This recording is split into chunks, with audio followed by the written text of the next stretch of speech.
Far Harbor.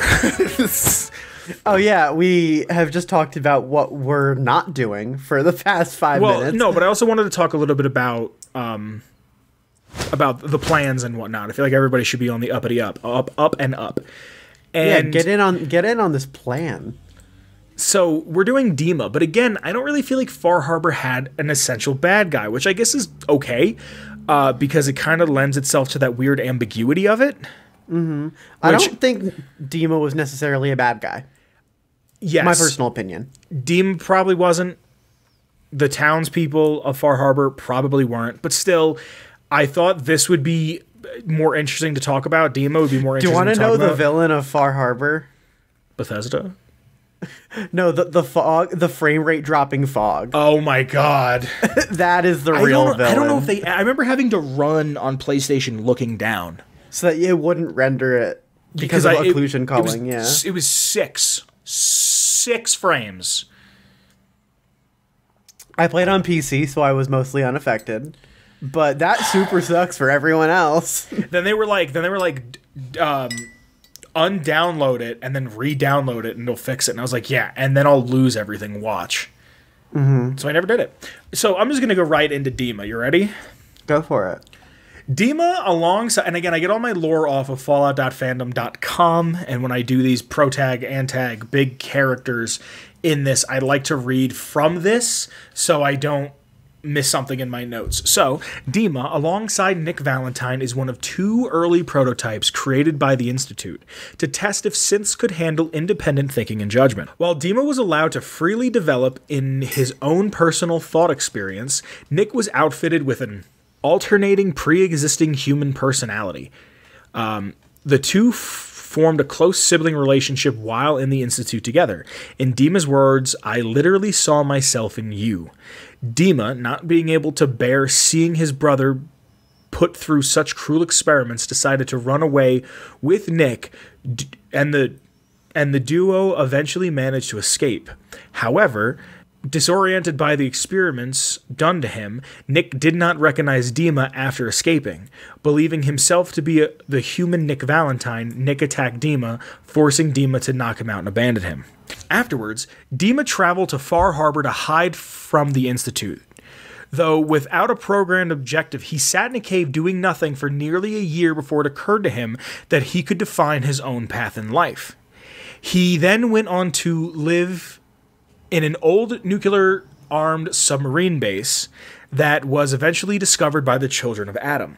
DIMA befriended their leader, Confessor Martin, and eventually gave them the base as their home. Alongside Faraday, a synth scientist that acts as his assistant, and Chase, an ex-Courser that DIMA was able to convince to defect from the Institute, DIMA went on to found Acadia, with the intention of creating a safe place for synths to live freely and not have to hide from their nature. From there, DIMA was able to develop fog condensers to protect the residents of Far Harbor from the fog, which consequently angered the children as the fog is I thought it said the fog was scared of them. It's scared to them. Which consequently angered the children as the fog is sacred to them. With tensions high between the children of Adam, Acadia, and Far Harbor, DIMA's desperate to find peace and safety for his own people.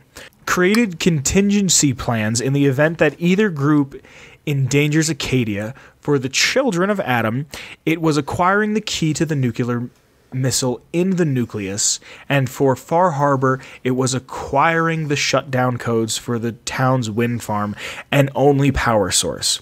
Then, in his desperation, DIMA could kill Captain Avery and secretly replace her with a synth as to have a moderate voice, to be an example of how synths and humans could live side by side.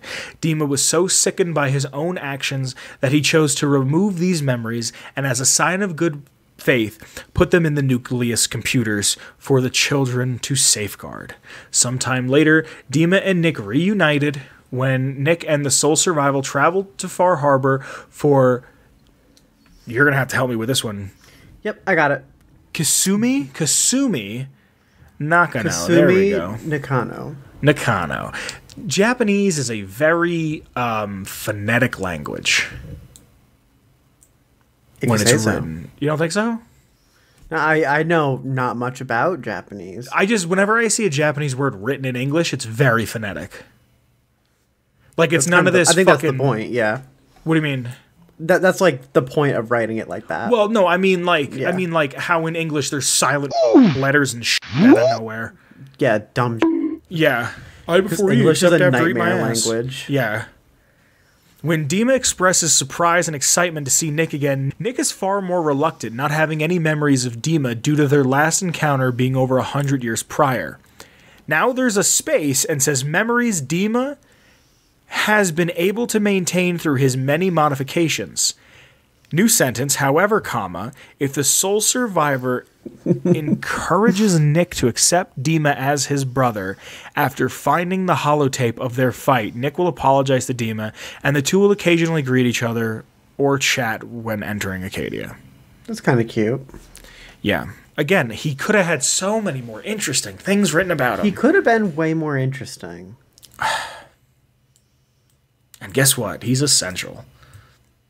So I can't kneecap him? Yeah. I mean, I can, but you can't. I don't want to. I don't want to play the game again. No, I lie. I do want to play Fallout 4 again. Every once in a while, I get the urge to play it.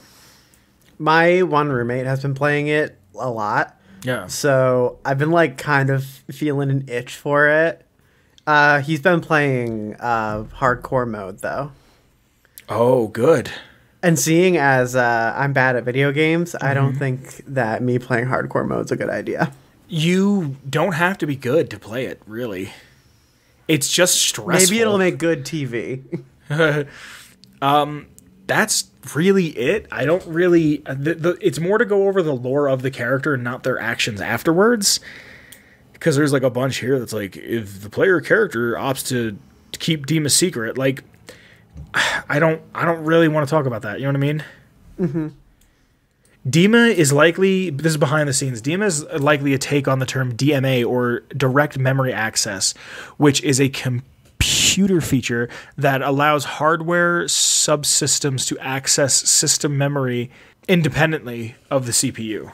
Although DIMA likes the railroad and trying to free synths, he dislikes the fact that they are erasing the synths' memories, the citizens, and criticizes the measures of the group undertakes to carry out their goals. I wish DIMA was cooler. Yeah, I wish you had more about him.